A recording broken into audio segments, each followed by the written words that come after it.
नानक कवच में भगवान नाम ये क्यों प्रकट किया गया?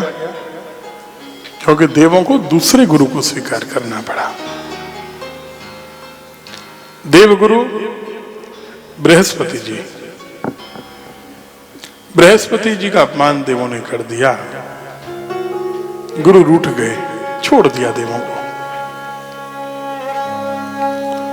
और देवताओं का बल समाप्त हो गया, हार गए, असुर जीत गए। जब आप बड़ों का अपमान करते हैं सज्जनों, इसको ऐसे समझ लीजिए, जब आप गुरु किसको कहते हैं? भारी, बड़े को गुरु कहते हैं। जब आप अपने बड़ों का अपमान करने लगेंगे,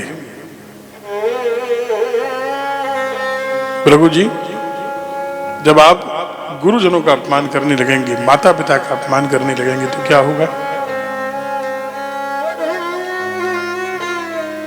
बड़ों का आशीर्वाद आपको छोड़ देगा, आपके अंदर का देवत्व समाप्त हो जाएगा, हार जाएगा, और आपके अंदर कौन जीतेगा? असुर। कथा है ना, लेकिन हमारे मतलब की है ना, अपने लिए समझ सकते हैं ना। गुरु का अपमान किया, गुरु ने छोड़ा, देवता हार गए, असुर जीत गए।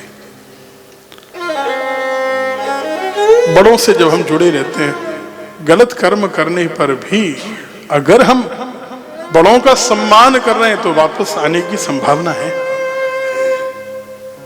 इसलिए किसी परिस्थिति में विजय जी अपने माता पिता, गुरुजन, बड़े, अगर परिवार में कोई भी एक भी बड़ा बच्चा है, भले ही वो हमें प्रेम नहीं करता, तब भी कह रहे हैं, कोई गुरुजन है जिनमें हमारी श्रद्धा है, जुड़े रहना, नहीं तो असुर जीतेगा ही, बुराइयां हावी होंगी ही होंगी। तब क्या करना पड़ेगा? जब हमारे अंदर आसुरी भाव बढ़ जाए तो क्या करें हम? हर चीज को, हर कथा को अपने अर्थ में समझ लीजिए। देवताओं को नया गुरु स्वीकार करना पड़ा। इसका अर्थ क्या है? अगर अपने बड़े साथ नहीं दे रहे हैं तो किसी बड़े में आपकी श्रद्धा है, उसको पकड़ लीजिए। बड़ों के बिना मत रहिए। नसा सभा यत्र न संति वृद्धाः, वृद्धों के पास जो अनुभव है, एक्सपीरियंस है ना, वो दुनिया की किसी लाइब्रेरी में नहीं मिलेगा, किसी ग्रंथ में नहीं मिलेगा, कोई गूगल पर नहीं मिलेगा, ये बड़ों की छाया में बैठ के ही मिलेगा। उन्होंने क्या दिया, क्या बताया? बोले जब बुराइयां जीवन में बढ़ने लगे तो आपका मन लगे या न लगे तो दीजिए, नाम जपते रहिए। नारायण कवच बहुत अच्छा साधन है, जान दीजिएगा, जो हमारे अंदर की बुराइयों को मिटाता है। नारायण कवच ऐसा प्रभावशाली है कि आपकी रक्षा करेगा हमेशा। अगर आप घर से नारायण कवच का पाठ करके निकले हैं तो ये गारंटीड है कि आप घर में लौटकर सही सलामत आएंगे। भले ही आपके भाग्य में एक्सीडेंट लिखा हो, आप बच के आएंगे अगर नारायण कवच का पाठ करके निकले। या नारायण कवच को दिवाली की रात्रि को ब्राह्मण ने लिखा हो, उसको धारण करके जा रहे हो, घर लौट के आने की गारंटी है।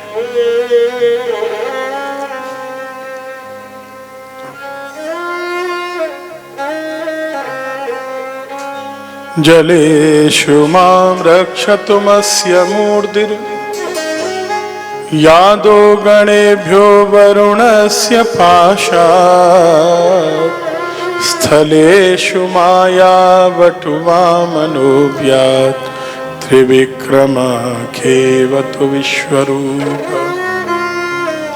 दुर्गेष्वडव्याजिमुखादिषु प्रभु पायान्नृसिंहोऽसुरयूथ पारे विमुञ्चतो यस्य महाट्टहासम् दिशो विनेदुर्न्यपतश्च गर्भा। हर जगह रक्षत्वसौ माध्वनयज्ञकल्पे स्वदंष्ट्रयोन्नीतधरो वराह रामोद्रिकूटेष्वत विप्रवासे सलक्ष्मणो व्याधरताग्रजोस्मा। हर बुराई से बचा लेगा भगवान नाम। नारायण कवच कर लीजिए, नारायण कवच ना हो तो भगवान का नाम करते रहिए। नारायण कवच बहुत प्रभावशाली है। किसी ब्राह्मण से शुद्ध कर लीजिए। देखिए बच्चों की चिंता लगी रहती है, बच्चे जाते हैं, रहती है कि नहीं बोलो?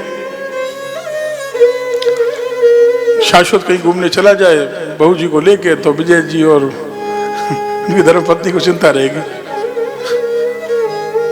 कि नहीं, 4 दिन गया है, बार बार पूछेंगे हर 4 घंटे में कब आ रहे हैं, ठीक ठाक तो हो, सब कुछ तो है। आशीष दिल्ली रहेंगे तो अब दीनदयाल जी भले ही कहें या नहीं करें, उनको चिंता तो लगी रहेगी ठीक ठाक हो। माता पिता की एक बात है, सबसे पहले ये बात जरूर पूछते हैं, ठीक ठाक तो हो ना। पुराने समय कहते थे राजी खुशी तो होना, अब कहते हैं ठीक ठाक तो होना।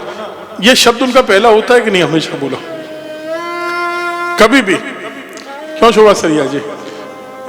दुनिया के किसी भी कोने में माता पिता पहला प्रश्न यही करेंगे, सब ठीक है ना, राजी खुशी से होना। अरे वो घूमने गए राजी खुशी है, लेकिन उनकी चिंता समझिए। आप अपने जीवन में एक भगवान नाम ले लीजिए, पकड़ लीजिए, भगवान का नाम बहुत कष्टों से दूर कर देगा आपको, देख लीजिएगा। लेकिन काम निकल गया तो असुरों के लिए भी आहुति देते थे। मामा नाना असुर थे इनके, विश्वरूप जी के, उनके लिए हवन कराते थे। ओहो, हवन से असुरों को भी बल मिलता है, तुम हमसे धोखा करते हो। सिर काट दिया इंद्र ने अपने गुरु का। इसलिए देवताओं की बहुत महिमा नहीं गाई गई है, भगवान की महिमा गाई गई है। ब्रह्म हत्या को 4 भाग में बांट के प्रायश्चित कर लिया। विष्णु के पिता त्वष्टा ने यज्ञ किया, इंद्र को मारने वाला बेटा मेरे घर में जन्म ले। हमारे पिताजी को हमने जब तक पढ़ाई नहीं कर ली बाबूजी, पिताजी ने हमको यज्ञ में प्रवेश नहीं करने दिया। एक मंत्र तुम्हारा अशुद्ध होगा, यजमान का बिगड़ जाएगा, तुम्हारा क्या जाएगा? पक्की तरह पढ़ाई करो तब जाना। आजकल क्या होता है, हम कहते हैं किसी भी पंडित जी को बुला लो, कोई भी शादी करा देगा, कोई भी अंतिम कर्म करा देगा, कोई भी घर में पूजा पाठ करा लेगा। आपको ये बात सीधी सीधे समझ में नहीं आती। एक सामान्य सी बात आपसे कहते हैं, आपको एक रसोईया लेना है। सुनिए, एक सामान्य सी बात तो दीजिए, अगर घर में एक रसोईया आपको अपॉइंट करना है, नौकरी पर रखना है, तो भोजन बनाना जानता है कि नहीं, ये चेक कर लेते हो कि नहीं कर लेते हो? बोलो। उसने कहा मुझे बहुत अच्छा आता है आदित्य जी, रोज जी, और 4-5 दिन में उस समझाया, नहीं समझ में आया, वो ऐसा बनाता है कि कोई खा नहीं पा रहा है, तो अंत में क्या कहते हो, भैया तुम हमें क्षमा करो, हमारे बस की नहीं है। जब भोजन बनाने के लिए चेक करके लेते हो कि आता है कि नहीं, तो भजन के लिए चेक करके नहीं लोगे। ये मंत्रों पर तो तुम्हारा जीवन टिका है। जिस फैक्ट्री का उद्घाटन कर रहे हो, जिस दुकान का उद्घाटन कर रहे हो, विवाह से जीवन की शुरुआत कर रहे हो, मृतक कर्म से तुम्हारा मोक्ष उससे जुड़ा हुआ है, संस्कार से। वहां तुम ये नहीं देख रहे कि इसको आता है कि नहीं आता है। बोलो। हमारे साथ जो संगीतकार है, जो उल्टा सीधा अगर बजाए, कोई कहीं जाए, कोई कहीं जाए, कोई कहीं जाए, तो हम कथा कर पाएंगे क्या? हम देखते हैं ना भाई, कौन गुड़ी है, कौन सही चल सकता है, उसको लेना पड़ेगा ना।